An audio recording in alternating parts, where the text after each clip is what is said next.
Before we jump into this conversation, I wanted to let you know about something exciting I've been working on. As you might know, I'm incredibly passionate about helping people to find and share their voice, especially if their voice is one that aims to create positive change in others. So I've been working intentionally to bring that mission to life and have launched a new podcast network with purpose. It's called the Guide Your Light Network, and it features podcasts and voices that inspire, educate, and transform listeners. And we have a library of podcasts that are part of this network that truly embody that mission, and we are looking for more. So if this has sparked an interest in you and you're ready to start exploring speaking and using your voice in this way, I'd really love you to check it out. And if you have something important to say, but perhaps don't know where to start to bring it to life, we can also help to hold your hand through that process to craft your authentic message through our Guide Your Light sessions, where you can get super clear on your intention, messaging, and structure needed to launch a podcast of your own with purpose that is authentically you. So just click over to guideyourlightnetwork.com and you can find out more. Hey everybody, I'm Maritza Barone, and this is the Things You Can't Unhear podcast. Has there ever been a moment in your life where you heard or read or were told something that you simply could not unhear? Something that caused you to make positive changes so that you could become the best version of yourself? Well, we share this show with access to inspiring and empowering humans who will motivate you to become the happiest, healthiest, kindest, and most compassionate you. Sit back, settle in, and let this be the day you hear something that simply cannot be unheard. Welcome back to the Things You Can't Unhear podcast. I want to express my thanks before we dive into this episode to you, my listeners, who've been on this journey with me for almost 4 years, having these incredible conversations and coming to me with beautiful messages. And lately I've been getting so many comments that are just blowing me away. And I appreciate each and every one of them so much. Messages telling me how much you're healing from hearing these conversations, plus the transformations and realizations that you've been getting through listening to these conversations on the show. Like literally things you can't unhear. And it's making me realize and reflect on just how important this show is and other shows like this can be. All the feels here. So thank you so much. And please keep them coming. And if you can, also leave your comments on the Apple Podcasts app so the ratings go up and more people can find the show. I'd really love that from you and appreciate it. Today we have a special guest on the show. Her name is Kristina Mand Lakhiani. She's a speaker, an author, and the co-founder of Mindvalley, the School of Transformation, and one of my all-time favorite personal development platforms. I have loved being a Mindvalley student. I've digested their courses, their books, their podcasts for many, many years, and it was probably Mindvalley that was a catalyst for so much of my personal change. So it was such an honor to be able to speak to one of the co-founders today. I really loved this conversation with Kristina. It was one of those chats where time escaped us and we went way over our allocated recording time. You know those people that you can talk to endlessly and openly about thoughts on life and the human experience and perceptions. It was just a wonderful experience to talk to Kristina. And we discussed all things relating to happiness and how it should be viewed as a state of mind rather than an emotion. We discussed how important self-care is to our lives, and not just like as a buzzword, but true ongoing self-care and self-love and acceptance of who we are, and so much more. I found out later when Kristina and I were chatting on Instagram DMs that she was actually doing a marathon podcast recording over 3 days. I think she had 300 podcasts booked and 42 of those were across these 3 days where I was slotted in. She's promoting her upcoming book release, Becoming Flawsome, and this is a way to get the word out there. But I was blown away at how present she was with me during this chat, considering how many other interviews she was scheduled to take. And I loved every second of chatting to Kristina, and I have no doubt you will enjoy it too. Welcome, Kristina Mand Lakhiani, to the Things You Can't Unhear podcast. Thank you, Marissa, for having me. It's a pleasure. Where are you joining me from today? I'm in Estonia. It's very far north, very far. Yes. So, how long have you been living in Estonia? I know you've moved around quite a bit, and has it been a recent move going back to live in Estonia? Yes, I am Estonian originally. I wasn't born in Estonia, but I'm Estonian, so I have my roots here. And I moved out of Estonia when I was 25 and I got married, and I moved to New York. And then I lived in several countries, but mostly in Asia, in Malaysia for 16 years. And then when COVID hit, it was just unbearable in Malaysia. So we moved back to Europe. There are less people, more nature, more fresh air. So yeah. Oh, we did the same thing. Don't worry. It's interesting. You learn a lot about yourselves in times like that, a lot about yourself in times like that. And, you know, you think you like crowds and a lot of bustling city sort of types of experiences. And then you learn that you do love your peace and quiet and your tranquility. And we did the exact same thing and moved to a much quieter place. What's it like there now, this time of year? We're recording this just before Christmas, so mid-December. What's it like in Estonia? Which explains my sweater. I just wanted to feel cozy. It's actually warm indoors, but I just wanted to feel cozy. It's covered in snow, and we just had craziest snowstorm probably of this coming winter. So I will be, after this interview, I'll probably try to undig a little bit the house because we need to go get some food. Yesterday we finished everything that we had in the house just to avoid to go out. Yeah, I don't blame you. It's funny because I said to you before we hit record, it's 6 p.m. where I am, and it's, I think, 10 a.m. where you are around that time. And it looks like it's daytime for me and nighttime for you because you're in this, dark room and it's cold, and I'm in summer and it's warm and it's light. It's funny how, that we perceive things and how they're actually not real and different to what we think. It's something that people don't normally realize, but I live so far north that we do have barely any sunshine in winter, but then in summer, it's the opposite. It doesn't get dark at all. And I can record at 11 p.m. with the natural light coming in from the window, which is awesome. That's so interesting. How do you mentally adapt to those situations? Like, how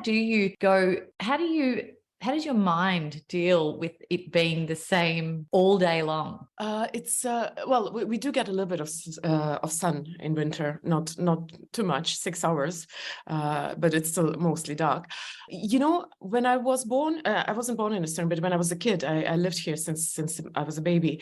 I never questioned it. It was my reality. Mm-hmm. And I remember I live in a very old town. So I remember when I was a kid, every time I traveled somewhere, I would ask, shall we go to their old town? And when my mom once told me, no, they don't have an old town here, I was so puzzled. I just couldn't understand, how can they have a city when they don't have an old town? Where did the city spring up from? So that was so strange for me. So this idea about a lot of light or a lot of darkness, a lot of snow or short summers, it was just reality, and I never questioned. Of course, later I lived in Malaysia for 16 years, and there the nights, and it's almost equator, and the nights and days are equal there. So it's always 12 hours, and the sun sets at the same time the whole year. But on the other hand, they don't have any seasons. In Malaysia, we had 32 degrees Celsius throughout the year, summer constantly. And I tell you, I actually prefer the seasonality of life in the north because it gives you the perception of time, and I can feel how years move, and you seize the moment, because if it's a good day, if the sun is shining and it's warm, it's right now. Use it. In Malaysia, it's like, so not now, in a week, not in a week, in 2 months, who cares? Exactly. Is there a saying? I lived in Fiji for a while, and that was the same there. We were all on Fiji time. Is there a saying in Malaysia that's similar to that? That's probably to do a little bit with the mentality of people, the way they are. Their time is much stretchier than in Estonia. I remember when I was visiting Estonia from Malaysia one year, and we had to meet with someone, and I came exactly on the hour when we were supposed to meet. And And I said, I made it on time. And my Estonian friend said, no, I'm in Estonia is 5 minutes ahead. You came last minute. Oh, wow. So isn't it funny when you move around the different cultures and what's accepted and what's not? And in Fiji, if you turned up on time, you were going to be the first one there for at least an hour and a half. Everyone is running late and on purpose in Fiji. So yeah, it's so funny just adapting to that. And I love, that's why I've started to get addicted to moving, and you obviously move a lot as well, but it's fun. It really shakes you up, doesn't it, at the core, and makes you really think about who you are as a person. I think it helps because you change the decorations several times through your life. It actually helps you to start seeing the essence of things beyond the surface, beyond the facade. Sometimes we get so stuck on what you see on the surface, like when people come to Estonia and they say, oh, it's dark and cold in winter. Yeah. So, but can you imagine that you are sitting wrapped up in a warm blanket, holding a hot drink, whatever you like. I like actually hot wine. And there's a fireplace crackling in front of you. This is a cozy picture, but it is only cozy because outside it's cold and dark. So can you see beyond the surface of the things into the essence? We very often get distracted by the surface level decorations, as I say. And I think changing the decorations actually helps you start noticing things that matter and pay less attention to things that actually are just superficial. I love that you call it decorations. That's such a great way to put it. It's beautiful when you think of it like that. It's like frosting on your life, your surroundings. Beautiful. Well, thank you for being here. I'm a big fan of your work. I'm a big fan of Mindvalley, and Mindvalley has been an integral part of my life in my own personal growth and self-development. And it's been, I've done numerous courses and listened to podcasts and consumed all the books that, you guys distribute. And I have raved about Mindvalley to anyone who will listen on this podcast for the last 4 years, because I think it is such an important platform, and you're changing lives so much for the better through the education that you're providing. And what it is for me, Mindvalley, is getting people to think differently and, shifting from those norms that we've grown up with and going, hey, maybe there's a different way to think about what I've grown up with, and maybe I can do things in my own way. So tell us a little bit about Mindvalley and where you started and where you're at now, because it's probably evolved and changed over the many years that you've been in business. Thank you so much, first of all, for your kind words about our work. I really appreciate it. We started 20 years ago, and I usually say that I ended up in Mindvalley by accident and a little reluctantly, because I had started my career in Estonia, and when I got married, I moved to New York, and it was 2003. That's when Mindvalley started. Vishen, my then husband, is the guy who's passionate about personal growth and everything. And I at that moment, I was just, I was uprooted and discovered myself among the new decorations. So it just seemed natural to help Vishen with his business. And that's how I ended up in Mindvalley.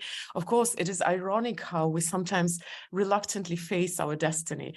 And only after a while, you realize that this was the path. And even if you ended up there accidentally or seemingly accidentally, it was supposed to be this way. So I wanted to do my career in government and politics, because I was born in Soviet Union, and that was the thing which seemed to me the right thing. Now, of course, when I look back at my previous life before Mindvalley, I sometimes shudder, because I think, like, what if that had been my life? So I ended up, I turned it about myself, but I ended up in Mindvalley by accident. Now, the Mindvalley itself, of course, it has evolved. We started as a side thing, because Vishen had his career. I was still hoping to do mine, and we did Mindvalley on the side. But the essence of what it is right now was there from the very beginning. It was about personal growth and transformation. And our first client was the Silver method. We still work with the Silver method. We still think it's one of the most profound schools of thought in our industry. Of course, it talks about a very narrow area, but it is a very profound teaching. And then over time, we were coming to terms with what we were, and of course we had different partners over the 20 years, and sometimes we were going a little bit off this path and trying to figure out what we were going to be. I think not everybody bought it from the very beginning, the idea of personal growth, and we had partners who wanted to be fancier than that, who wanted to do tech and social media and whatnot, not as social media as becoming an influencer, but building a platform.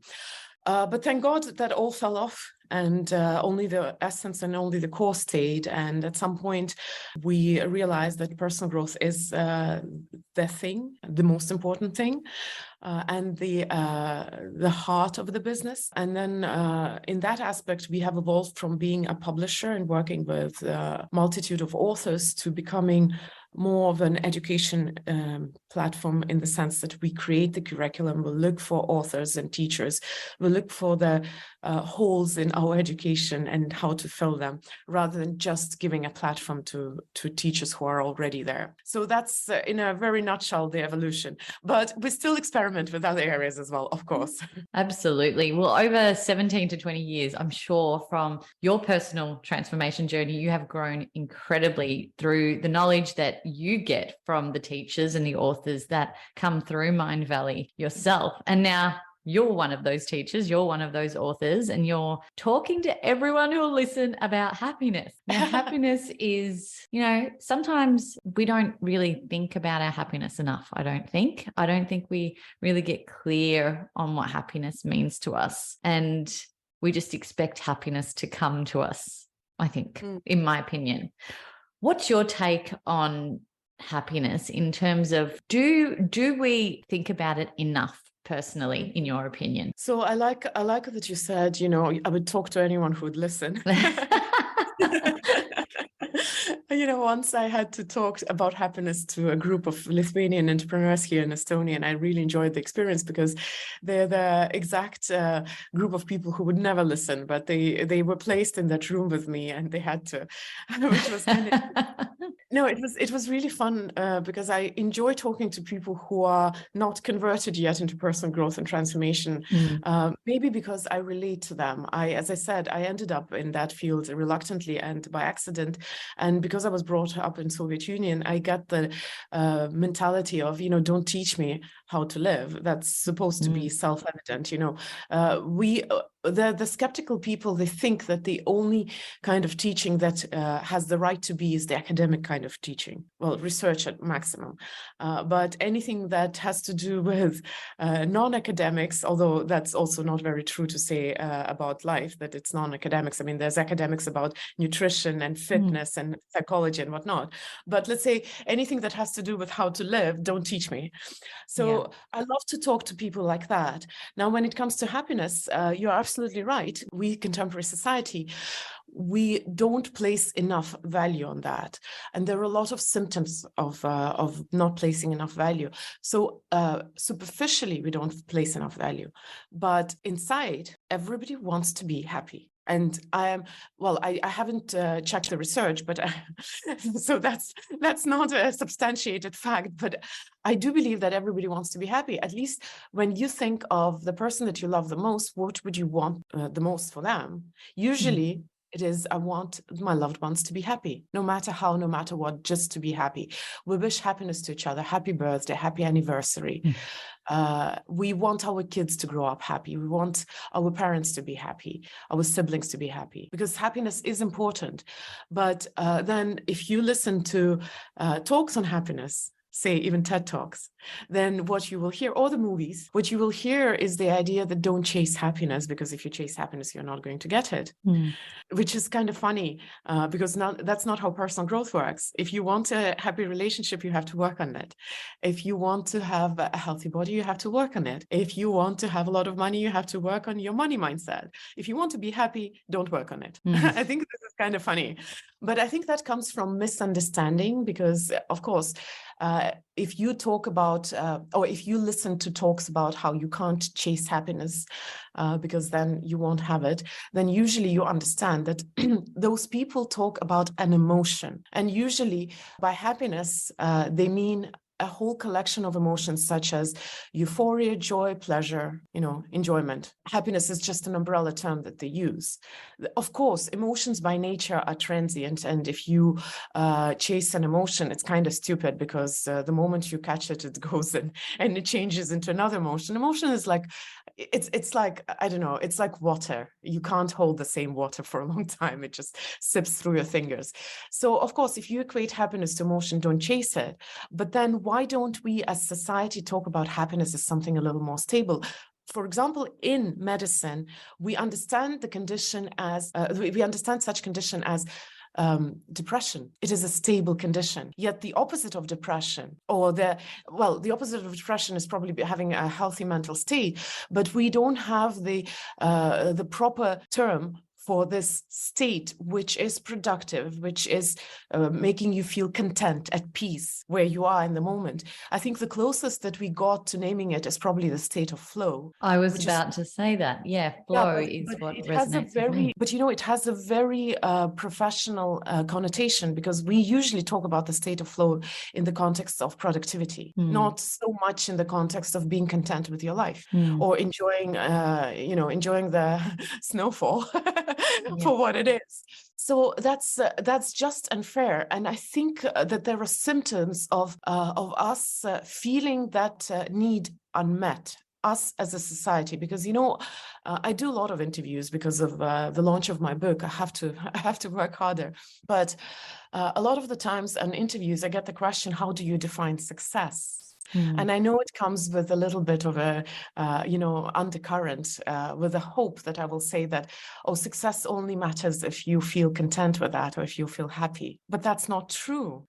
I like to call things by their names. That's why we stretch the meaning of success in the contemporary day so thin that we forget what success really is. We want to put happiness under it because there is no place for happiness in our contemporary discourse. So at least let's squeeze it into the definition of success, and you're only successful if you're actually also happy. But then success is a very clearly defined term and phenomenon which we've as society known forever.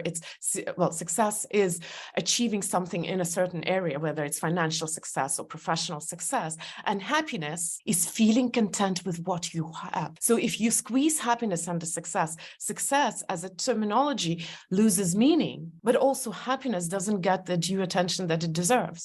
And I think this is one of the symptoms of how our society is deprived of the healthy conversation about happiness. It's almost, you got to flip it. It's, if you're happy, then you're successful, right? That's what research says. We of course, if you look into why people search for success, most of us search for success strive for success because we want to be happy in the end. Of course, you can qualify it in a slightly different way. You might say, I want to be successful because I want to be liked. I want to be loved. I want to be needed. I want to be popular. Why do you want that? Because I want to feel good. And feel good is exactly that feeling of happiness, feeling good, feeling content, feeling that I'm worthy of love and respect. So a lot of people go for success because they want to be happy. Yeah. Think of how we talk about that. Get a good job, earn a lot of money, and you'll be fine. It's implied that you'll be happy. But research shows that success doesn't bring happiness. You don't need research for that. How many successful people have killed themselves? That's true. Do you think happiness is temporary? Do you think we go through flows of happiness, or do you think we can find ongoing happiness throughout our lives? Because like you just said it, people, they think they want the car, they think they want that job, they think they want that promotion, they think they want that relationship, and then they get all of these things and they're still not happy. Or there's moments of happiness within those periods of times of their lives, and then there's moments of sadness and things fall in and out of happy states. But that's like the human experience that we've grown up to believe. Do you think that we can live in a constant state of happiness if we become more aware? I think there is no problem with the concept of happiness per se. The problem is in us misunderstanding what it is. We equate happiness to an emotion, and that's the biggest problem. Of course, any emotion, whether it's grief, intense, painful emotion, or it's intensely pleasurable emotion, all emotions change. That's just the nature of emotions. I don't think we'll succeed at achieving happiness if we keep talking about it as if it was an emotion, because emotion is not here to stay. That's why when I talk about happiness, I insist that we define it as a state, because state is much more stable. And there is, in the theory of hedonic adaptation, also actually pioneered by Mihai Csikszentmihalyi, the same guy who came with the theory of flow. I think he was very close to talking about happiness without giving it the name of happiness.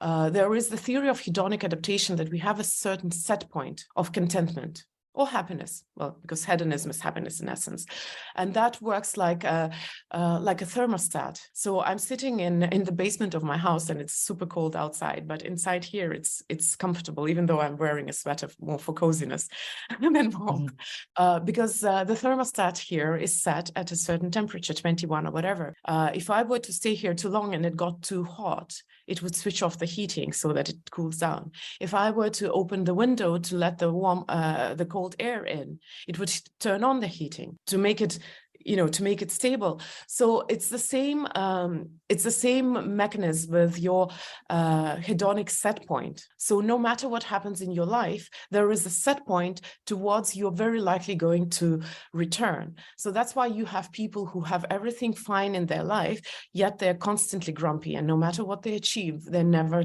satisfied. And then you have people in your life who have so much happen to them, and somehow they're positive, their outlook about life is positive, they're optimistic. It's because the set point of happiness for those two different people is at different levels, and your experience of life and your contentment with life depends on the set point of happiness much more than on the events which happen to you. I think in psychology, the closest we come to discussing that kind of predisposition is when we talk about, and I'm using loose terms right now, optimists versus pessimists. Of course, it's called a little different in psychology. People who are optimistic, they feel good about their future. They're positive about what's future is going to bring. And I'm simplifying. And people who are pessimistic, they actually are more living in the past. They feel that the future has nothing good in store for them. And these are all terms and concepts and ideas and phenomena which are very close to what I talk about when I talk about happiness as a state. And when we redefine happiness to be a state, then we can start talking about that productively and constructively. And by no means do I want to say that happiness is absence of pain, because if we equate happiness to absence of pain or perfection, it is unattainable. We have one wonderful author who also talks about happiness, Sri Kumar Rao.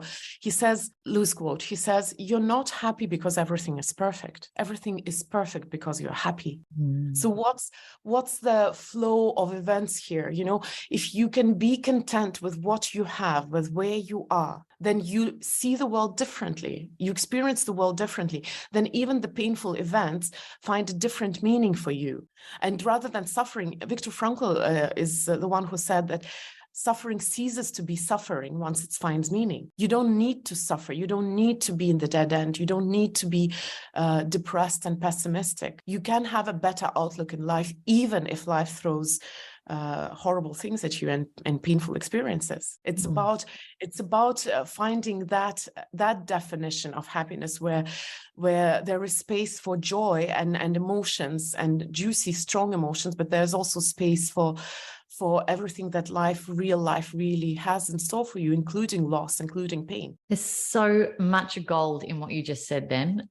So many golden nuggets that I really think we can pull out of that and take on. I know pessimistic people that are in my life, and I know the eternal optimists. I'm one of those. People sometimes criticize me because I'm so optimistic and the grass is always, the sun is always shining and there's always hope and there's always going to be light, and that's how my brain thinks. But if there's someone who is more of a pessimistic mindset listening, and they would like to become a more optimistic type of person, do you have tools in the kit that you can help us with that will guide people to sort of flip their mindset into a more optimistic state? Well, of course, it's there are, according to research, there are two things that influence your set point of happiness, or your outlook into the future. Are you more pessimistic or optimistic? And one of them is definitely a predisposition. So there are people who are just naturally a little bit less upbeat about the future. It doesn't mean they have to be sad and pessimistic, though. They just have a slightly different way of taking life, and they can still enjoy it. And another side, of course, is trainable, because there are different patterns how pessimists and optimists are operating. For example, when something happens, because our life in essence is a series of events which happen with us, through us, to us, around us, and our life experience is how we react to these events, how we interact with those events. So for example, people who have an optimistic outlook in life, if they do a test and the test goes well, the way that optimists and pessimists have explain that situation is very different. Optimists generally attribute success to their own worthiness and to the things that they have done well, and to that being a general state. And pessimists generally, write it off to a chance. They were lucky, and the events just happened like this, but this is not generally how things happen. It's just luck. And again, I'm simplifying this right now. Now, if you fail the test, optimists generally think that there was a freak event, that has nothing to do with their worthiness, and they see the ways how to remedy it in the future. Pessimists generalize that kind of situation, or that's how it normally happens, and that's because I'm a loser or I'm stupid. And again, I'm simplifying that, but I'm trying to illustrate that there are different patterns of thought and interaction with the same kind of events, and you can change, or at least notice your pattern, because very often you don't have to force yourself into a new pattern, but you can notice how your brain tricks you, because however you perceive whether failing or succeeding in a test, it's just your perception. What is the reality in fact? It's just an event. Is it a positive event or negative event? Does it have any general meaning, or is it just an accident? It's just an event, and our interpretation of an event is also, in a way, an illusion. The way our brain translates that event. Do you know that there is no color in real life? It's our brain that gives color to things based on the wavelength of the light. So the same thing with events. But we are being a little bit philosophical right now. What I'm trying to say is your interpretation of events in your life determines how you feel about them, how you feel about the future, how you feel about yourself. And this is trainable. And sometimes you don't need to force yourself to see things differently. And you don't need to force yourself to be upbeat and optimistic if that's not in your nature. But at least you could notice that, my brain is doing that trick again. It's generalizing. You see, you don't judge yourself, you don't force yourself, but you understand that you're generalizing. And that opens up a door of opportunity that maybe that generalization is not true. And maybe everything is not so dark. I think that's an important statement. Question things a lot more, I think. I've gotten to that age in my 40s now where, and I probably should have done it a lot earlier, where I'm questioning a lot more. I'm questioning pretty much everything. So I'm not taking things at face value. That's called wisdom. Isn't it? Yes. And you know what?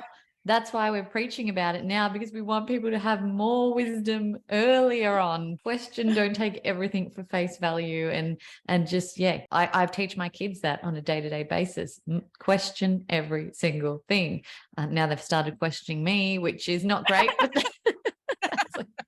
well, it's just unpleasant to you.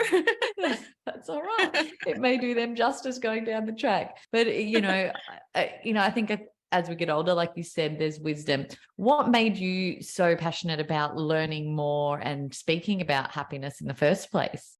That's an interesting question. I've been in personal growth over this 20 years. Most of my time, I was on the other side of the curtain, producing, marketing, business.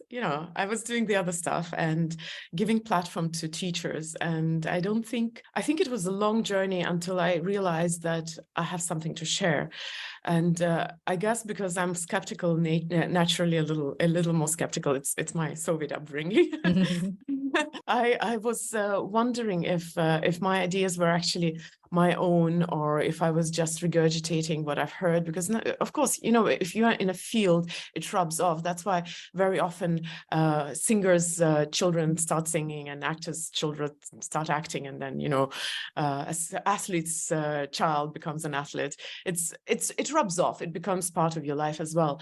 But because I'm a little bit of a stick in the mud and perfectionist, very much, so it took me a while to just own the fact that, yes, I have something to share. And it just happened so that I started with happiness. I guess it was a little bit refreshing to talk about pain in the conversations about happiness, and people got curious, and that kind of opened up the door for me.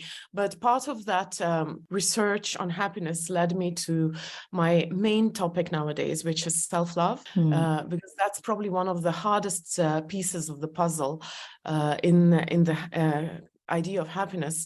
You cannot be truly happy unless you're at peace with yourself. It's just impossible. You will always want something else. And my definition of happiness, being content with what you have, being content in this very moment. And if you don't love yourself, if you don't accept yourself, you cannot be truly at peace. You will want to move on somewhere, to change something. I just got so deep into that topic of self-love and self-acceptance that became probably the main message since the beginning of my career as an author. Yeah, I want to talk about that in depth a little bit more, but I found it really interesting what you said earlier about, yes, you've been in this producing role for many, many years, and listening and reading and learning about from all these amazing teachers and change makers. And you were doubting whether that was your wisdom coming through. I've been in that situation as well. I've interviewed thousands of people in my career as well. And there's certain things I'm sure that resonated with you strongly throughout all of those producing elements of your career. And these were probably the things. But there can't only be one person saying these things. We need to learn from specific people. And, I might have heard the message 400 times before today about happiness, but it didn't hit me like it would have when you're telling me, because I needed you to tell me. I'm giving this as an example. Do you know what I mean? Yeah. So I feel like, we do doubt ourselves in these situations, but just because other people are talking about it, it doesn't mean it can't be your thing as well. And it can't be your field of expertise, because it resonates so deeply with you. And you teaching Maritza, or you teaching Claire or Sarah or whoever it is, you're the person that needed to teach them, because your message resonates and the way that you deliver resonates with them. And I think that's an important message for everyone to sort of really take in as well, because, we're passionate about different topics, different things, and we doubt ourselves that we don't go ahead or we don't move forward with them because we think it's done and other people are doing it. But we each have our own amazing, unique voices that need to be shared. And that's what I'm really passionate about.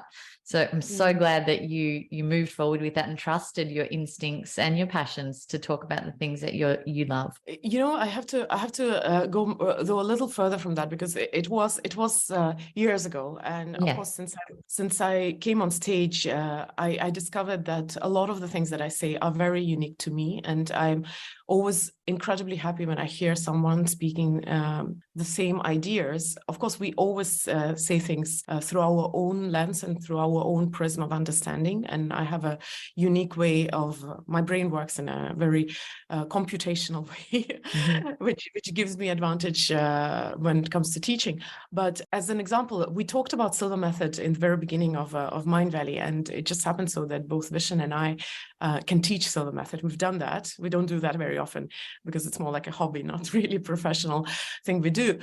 I love teaching with him, although he's the main teacher, because we are so different and our approach is so different. I've noticed that many times when we teach to, let's say, 400, 500 people, he would explain a concept and then I would explain the same concept again on stage, back to back. And different people heard it. So I totally agree that it's okay if your message is not completely new in this world. And also, having been in personal growth for so many years, I can guarantee that no message is completely new in this world. The moment humans realized their own consciousness and started thinking in abstract terms, the first questions they asked themselves was what I am, who I am, and why I'm on this earth. So existentialism has existed as long as humans have existed. And if you dig deep enough, thousands of centuries, well, if you can read those materials, you will know that nothing is new. Nothing is ever new. Of course, some of the ideas need to be adapted to contemporary age and to our contemporary realities. And some of the focuses need to be changed. And of course, humanity changes also the way we perceive life. 200 years ago, the value of life was very different than it is today. Even 50, 60, 70 years ago, when the World War II happened, the value of life, the value of human rights was very different because humanity also evolves. So that's why, of course, our teachings evolve. But with that said, I do believe in my unique voice. And you know what I wanted to say? I really think it's important to honor your teachers, because no matter how wise you are, and after teaching for a few years, you get so deep into your own theories that you forget that they had been inspired by someone at some point. And because I've worked with so many authors on the other side of it, I always get very wary and skeptical about people who, if you ask them a question, so who did you learn from? Who has been your inspiration? Where did you get that from? And they say, I just channeled it. Seriously? Well, I believe in channeling, but come on, you must have had some teachers, and I've had interviewed people who refuse to acknowledge that I've learned from anyone whatsoever. And I've even heard people say, no, learn from me, come to me. I'm the only one who teaches, everybody else is. And that is a huge red flag for me. We all, the wisest people, have always learned from someone. I agree. Yeah, I absolutely agree. For people who don't know, I just want to see if you can explain what the Silva method is, because they're probably thinking, what is that? I need to go and look that up. You've mentioned it twice now, so I'd love for you to explain it. Well, so Silva method was, God, how do I explain it? Anyway, it's the best training if you want to train ESP and intuition. Now, if you didn't get scared by that explanation. Yeah, no, don't worry. My listeners won't. If you listen to 3 episodes back, you'll be, they'll be loving it. Because ESP and intuition are just starting to be properly researched. Until now, they were on the fringe of science, but still quite real for people to want to develop it. So I believe a lot of schools of thought that teach intuition and ESP, they are more experimental in the sense that or practical. They try things and they seem to be working, but scientific backing is still a little bit behind in that area. But Silva method was created by Jose Silva, who is now dead for over 20 years. He died in 1999, and he developed this method. His background is radio engineer and hypnotherapy, because he had his own traumas that he wanted to deal with, and so he learned hypnotherapy, and he discovered that these things actually helped his kids to become intuitive. But that was in the 1970s, when people were much more skeptical in general. So he wrapped his methodology to be very practical, and he was talking about controlling your headaches and your bad habits, and improving your memory and controlling your sleep and things things like that, very practical things like that to attract people to his trainings. But ultimately, he wanted to teach them intuition and ESP. Yeah. So it's a very interesting methodology. I love that it is from the middle of the 20th century, because it appeals to people who are not completely converted, as I said. And I love this audience. They're just so wonderful. They're still unspoiled by personal growth education. So it speaks to very skeptical people, and it gives in a way this gym type of methodology to work on your intuition. And a lot of us are so logical. Intuition is the opposite of logic, and when you try to explain intuition, it doesn't make sense. How do you try hard to let go? You just let go. It's the opposite of try hard. How do you try hard to be intuitive? It's the opposite of trying hard. So that's why I love Silva method, because it talks to those pragmatic, hardworking perfectionists who want to do it properly. Yeah. That's in a nutshell. Okay, that is so interesting. And you still have that available on the platform? Yes. Is that what you say? Wow. Yes. That is so cool. So the method is still live and going. It used to be incredibly popular before personal growth industry sprung up. I guess that was one of the very few things that was available then. In the end of the 20th century, personal growth was basically just motivation and you can do it and this kind of productivity trainings. And we switched over to becoming a little more spiritual, a little less pragmatic just in the 21st century. But that training has been there for a long time, and it has been talking about all the things we talk about right now. Yeah, you definitely speak my language, Kristina. So I absolutely love it. It makes me think of The Secret a little bit too. The film The Secret, that was sort of wrapped up in how do I make money, and that sort of attracted audiences, or anyone who wanted to bring abundance into their lives and find the secret to making financial gain. It's simplified, but it's like pop music. It's, if you want I'm a little bit of a snob when it comes to personal growth, because I've been in this industry for such a long time. So of course I can philosophize about that. There's faith and there's theology. So there's following personal growth, and then there's philosophizing about personal growth. But in any industry, there's the mainstream and pop culture, which has to be there if you want things to be popularized. So The Secret played that role of being, like Eurovision, or I do not know if your audience knows Eurovision, but that's popularizing tunes from different countries. But then there is also symphonic music and classical music, contemporary classics, for example, which is probably, when you look at it from the point of view of value to the evolution of musical theory, then the true value lies in things which are maybe not so easily understandable by most people who don't understand music. If you've learned music, you know that there is so much science in it. It's like mathematics.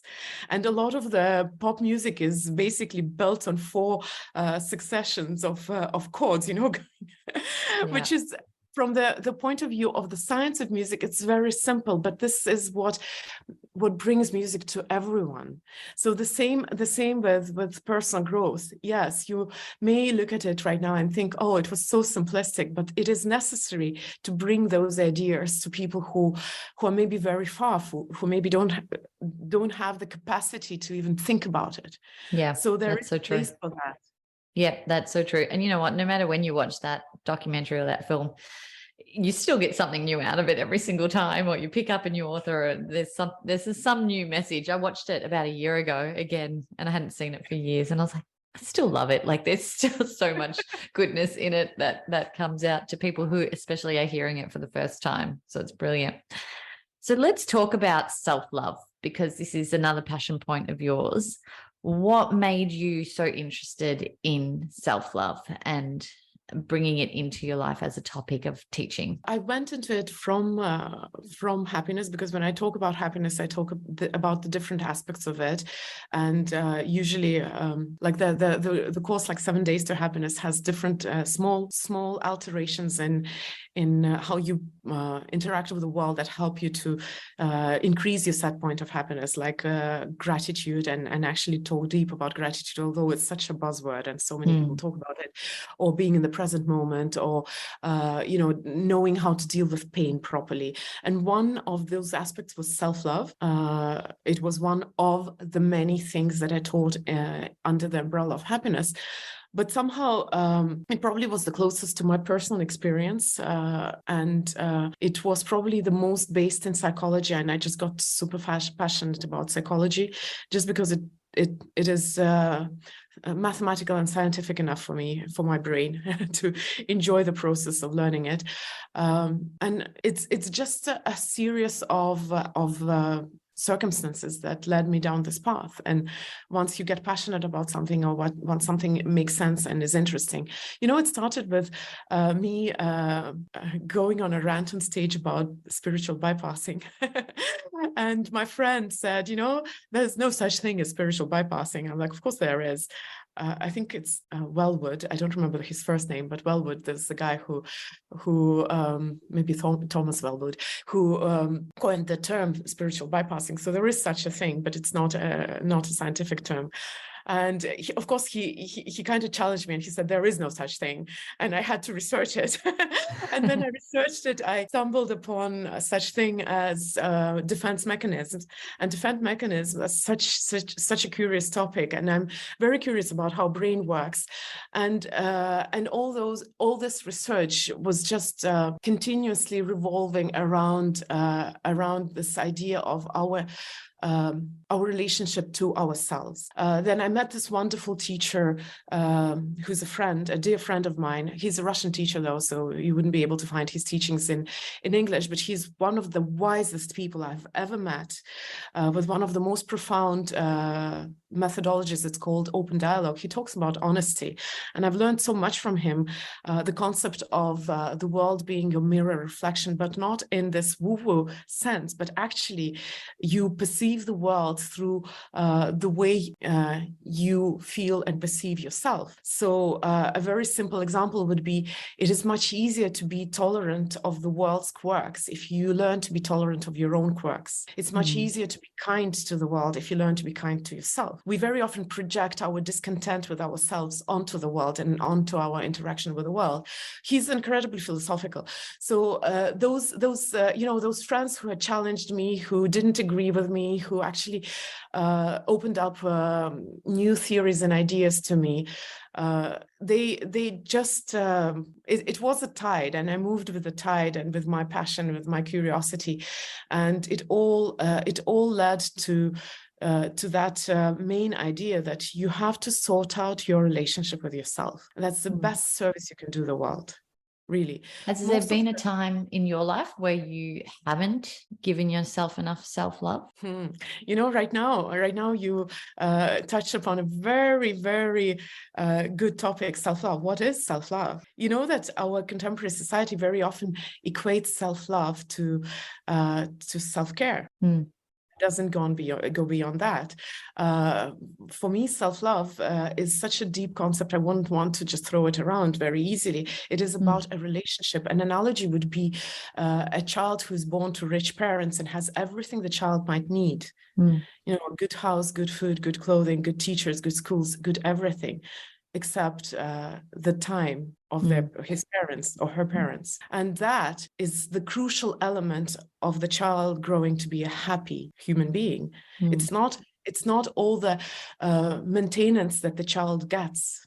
It's the relationship, and that is something which we very often misunderstand about self-love. Self-love is such a misunderstood concept. People ask me on a regular basis, isn't self-criticism good because it makes you grow? Isn't too much self-love, self-obsession, or or selfishness? Don't we live in the world which has too much self-love? No, I say our world has a lot of misconception about what it is. A lot of misunderstanding about what self-love really is, because I think that everything horrible that we do to other people comes from our discontent with ourselves. We hurt inside and we start hurting outside. Yeah. And, when you see something in someone else that you don't like, there's sometimes an element of you in that as well. And so if you're conscious of that, I think it makes you really see things differently. Or when you're judging someone for something, and you think about whether, oh, am I judging them because sometimes I do that, or I have elements of that in my behavior and that's why I'm judging it and I don't like it. And, it's that consciousness around the way that we behave, isn't it? Yes, actually, what you talked about right now is, I think it's called projection, and very often the sign of projection is righteousness. People who are righteous are usually projecting, and it's not always as straightforward as, oh, I deny myself that emotion. That's why it annoys me in another person. It's not always this simple. But yes, there is, of course, awareness of your own reaction to the world brings a lot of understanding of yourself. Why do you react like that? Why does rudeness trigger you? I know what triggers me, injustice. It's and it's interesting. It's still a line of query that I'm trying to understand. Why is injustice so triggering to me? It is a slippery slope though. It may lead to you judging yourself and being hard on yourself. And these are all human behaviors. Feeling good because somebody else is a little more silly than yourself is quite natural. And I don't want people to eradicate this kind of humanity. What I want people to, what I hope people could learn to be just honest about that. Oh, here I go again. Okay, I shouldn't. It's not a good thing. But not judgment. Kindness. Yeah, that's so true. That's so true. You talk about being okay with our imperfections as a description of self-love. Sometimes that's a hard thing to do, isn't it? Is to be okay with the things that we don't like about ourselves, or we've learnt that we think we don't like about ourselves. How do we start that process of loving all the little intricacies that we've been told aren't that lovable sometimes, and being okay with it? Well, usually people don't tell us what's not lovable. We decide what's not lovable. It's interesting. It's just such an easy model of thinking that, oh, the society wants me to be successful. Oh, the society wants me to be slim. The society wants me to be young. It's usually, yes, society can have their claims on you, but it's up to you to decide whether you're going to apply those claims on yourself. You're your first critic, and the only critic, in fact, because I'm sure you have seen people who, despite what you might think about them objectively, are of such a good opinion about themselves that you have no choice but to just respect their view of what they think they are, or the other way around. So we do train the world how they're going to treat us. So I would encourage, first of all, to assume the responsibility that you are your first critic, and you are the one who sets the limits on yourself. Of course, you might have learned those limits and those expectations from the outside world, and you have bought into them. Obviously, that's why you subscribe to them. But nobody will make you feel bad unless you make yourself feel bad. Because if I were to tell you that your green hair doesn't look good on you, you would laugh at me because your hair isn't green. And of course, it's a very primitive example, but that's literally how it works. If somebody tells something to you and it hurts, it's because you buy into that and you believe that to a certain degree. It's true. There's an example I want to give you, because when I'm raising two daughters at the moment, 13 and 10, and it's for children, I want to be able to teach them self-love from an early age, because I don't think they get that concept at this age. And we were just having a conversation earlier. One of their friends told me that she was called overweight, or someone called her fat, and I had this whole explanation for her. I said, exactly pretty much what you had just said then. Just because someone tells you something, it doesn't mean that it's true. Sure. How would you respond to that statement from your child, or bullying, or, statements like that they've come to you, or a problem? How would you respond to that with them to teach them as much self-love as possible? I would give you a funny answer and a serious answer. Funny answer would be that you can teach your children all you want. They will still grow up to be exactly like you. So it really depends on what example you set to them. But a more serious answer is that, I teach grown-ups and I can teach children, but as them separately. I am not a specialist in child-parent relationships, which has a completely different dynamics. And I have a friend, a dear friend who I love very much, and she's my highest authority in child-parent relationship. Her name is Shelley Lefko, and she dedicated her whole life to child-parent therapy. So she would give you the proper answer to that because she understands how it works. What I try to follow with my children is I try to share how I feel and how I would deal with things and give them space to make their own choices and remind them that I love them, even if they make mistakes or even if I disagree with them, or even when they hurt me, because, you know, we hurt each other. That's the most important thing, because I know that it is such a fragile feeling. And I've been angry with my children, and, you know, sometimes in anger we pretend to withdraw love, and I've seen the fear, actual fear, and realized how scary it is and how dangerous it is, because that's the start of turbulent relationship with yourself. When your parents, when the person who, at least until you are a child, who have to love you, because you haven't learned that yet. You haven't learned the healthy self-love yet. You only have the natural instinct of self-preservation, but not the actual healthy, unconditional self-love. And hopefully you have a parent who's supposed to love you unconditionally. And those parents, without meaning anything bad, start using love as currency and withdrawing it the moment the child is not perfect, not behaving, not doing what we expect. And of course, when the child grows up, we learn that to deserve love and respect, you have to be perfect. You have to do everything right. And mistakes are punishable by withdrawing self-love, or not self-love, sorry, by withdrawing love. We translate into self-love later. That's why we aspire for perfectionism. And, you know, self-image is such a hard thing. You know, so research says that 80% of women don't like what they see in the mirror. And that's the thing. You know, we are simplifying the idea of self-love. We look at ourselves in the mirror and say, like, yeah, I have put on weight since I've crossed over 40. And sometimes I still wear an M. I think it's a healthy size to wear, but I used to wear S and XS. And so by no means am I overweight, but I'm not what I used to be. And you know how hard it is to look at myself in the mirror, because I say, oh, I love myself, but I would love myself more if I just lost this extra weight. That's such a natural thought, because that's how we've been taught. You have to be perfect to deserve your love and respect. And we keep using our own self-love as currency. And then I remember when I was looking at myself in the mirror and thinking that, I thought of my son who has Asperger's. He's not a neurotypical child, so, you know, it's been funny, occasionally hard. And I thought to myself, would I ever think to myself that I love Hayden so much, but I would love him more if he didn't have Asperger's? You know, I laughed till the tears in my eyes because it sounded ridiculous. No, I love him with it, for it, even if medically speaking, he's not considered a neurotypical child.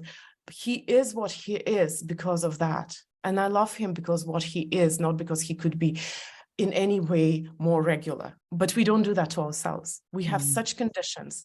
I love myself. That's why I take care of myself. And if I fail on self-care ritual, I don't deserve my own self-love. That's the danger of replacing self-love with self-care. It's so easy to self-care. It's tangible. You understand it. You put more effort into it. You put more time into it. But self-love is not about maintenance. You know, self-care is about surviving. I charge this device, not because I love it, because it wouldn't work if I don't charge it. That's what self-care is. Self-love is about thriving. It's about relationship. It's about still loving yourself, even if you're completely messed up and wrong and in the dead end and absolutely horrible. Do you still deserve your own love? Gosh, I love listening to you. I just think there's just beautiful sentiments in that is so, you know, we almost need to play that every day in the morning to ourselves, just to remind ourselves that we are okay just the way that we are. And it's okay. Whatever we are is okay, because, you know, we're good people I want at to heart. you know, I do want to give a qualifier, because I know a lot of people are scared that leads to complacency and laziness. And I will lie on bed and say, I love myself the way I am. But that comes not from self-love. That's a distortion of self-love. Self-love is when you know that no matter how bad you fail, you still deserve your own love and respect. And that gives you the courage to go and challenge yourself. It's because you're worried that if you fail, that you will fail your own self-love and self-respect. That's why you start lying to yourself and saying, oh, but I love myself the way I am, just the way I am. So it is such a funny paradox. We think that too much self-love will make us complacent, but that's the opposite. You are complacent because you don't have enough and you're worried. You're scared. Kindness gives you courage. You know, it's like, I'll bring a very vivid example to just for people to understand what I'm trying to say. When a child is learning to walk, imagine if the child falls down and the parent says, "Oh my God, what, are you stupid? Look, everybody else in your age already walking. Get up, start walking again. This is pathetic. Like, how many times are you going to fall?" Versus a child falls down and the parent says, like, "It's okay, we'll try again. Give me your hand." We live in the world, in the paradigm that only punishment leads to development and growth. That's the paradigm that we live in. And it's a false paradigm. Yes, punishment can lead you to growth. Of course it can. We see a lot of examples of that, but so does encouragement. We just don't talk about that. We don't want to accept that paradigm. I think encouragement is a much better fuel for success, growth, and transformation. 100%. And you know what? We just need more people to talk about it. And I think it is shifting slowly in my world anyway, is that that's becoming much more prominent, and encouragement is, you know, like I said, becoming more prominent in the way that people parent and behave. And so hopefully that will continue to happen. And obviously you're one of those people who is teaching that on a day-to-day basis.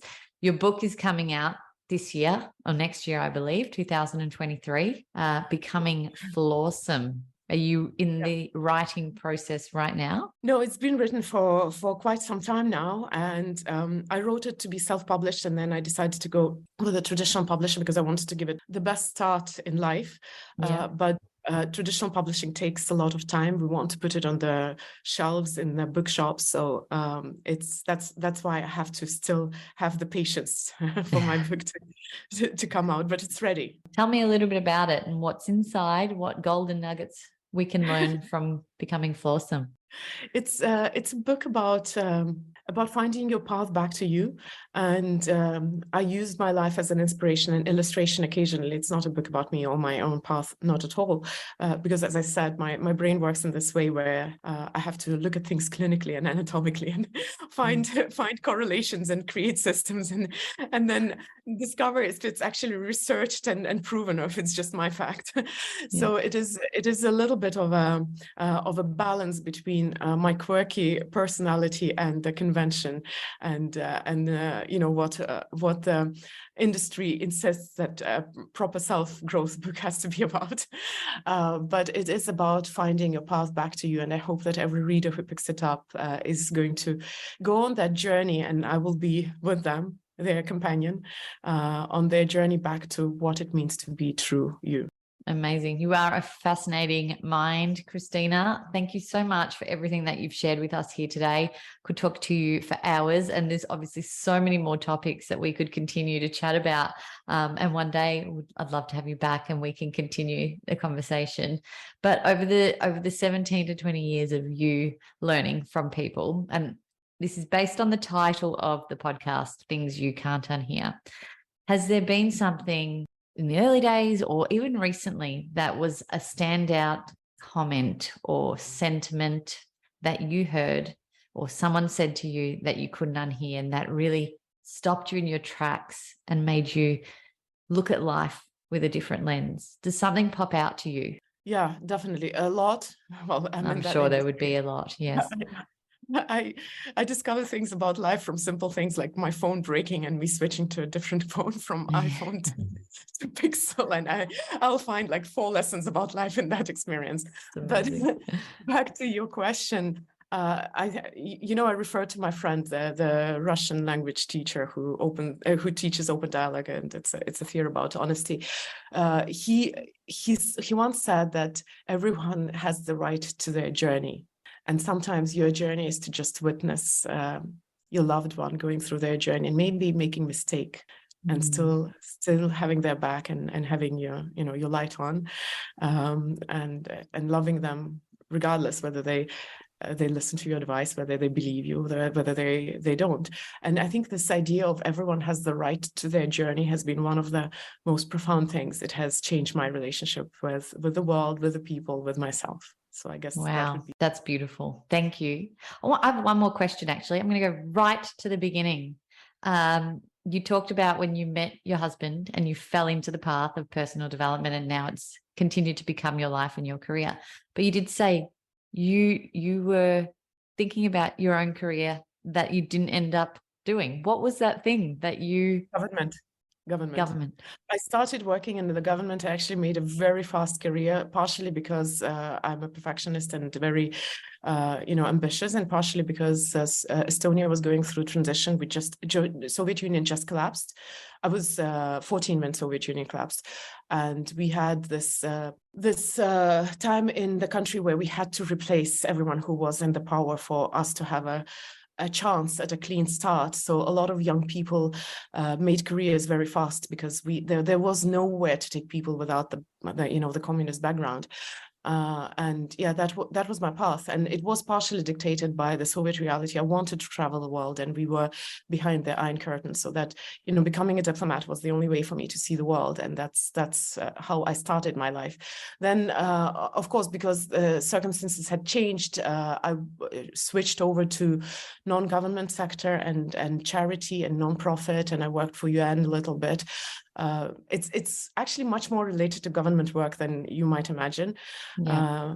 And I even wanted to start a foundation, Mindvalley Foundation, but you see, Mindvalley is in the service of humanity, so I don't need to do charity to offset the damage that my business is doing. And I'm incredibly conscious. I still do a lot of philanthropy, and my biggest concern is, of course, political situation in Europe and environment. So I do a lot of efforts to. I learned to ride a bike at the age of 43, so that I don't leave too much trace in the air. So I am a little intense in that aspect, but it has moved from being a focus of my career to being more on the background. And I have to tell you, I do a lot of things. I also have a farm. I'm a hobby farmer. I'm starting a museum. I learn music. There's a lot of space for a lot of things in my life. It's just not everything is my career. Not everything earns me money. I love that. And I can see a guitar behind you. Is that yours? Sorry? I can see a guitar behind you. Is that yours? In the room behind you? Oh no, that's Hayden's. That's my son's. Amazing. He also plays saxophone. My daughter plays violin. If I was having this interview in the upper room, which is too busy throughout the day, and I need to have my room more to myself, you'd see a harp and a piano behind me. These are amazing. Music is so good for the soul. Thank you so much, Kristina. A fascinating conversation, a wealth of knowledge, and I can't wait to see what's next for you. There's obviously so many incredible elements to you that are still left to be uncovered. So thank you again, and good luck with the launch of your book. Thank you so much for having me, Maritza. And it was a pleasure to talk to you. See you maybe sometime, somewhere in the world. I hope so. Thank you. Yeah. Thanks for listening to the show. What did you think? And what did you feel? Let us know by leaving me a message on the Things You Can't Unhear Instagram community page. And if you can, give us some ratings love on your favorite listening platform.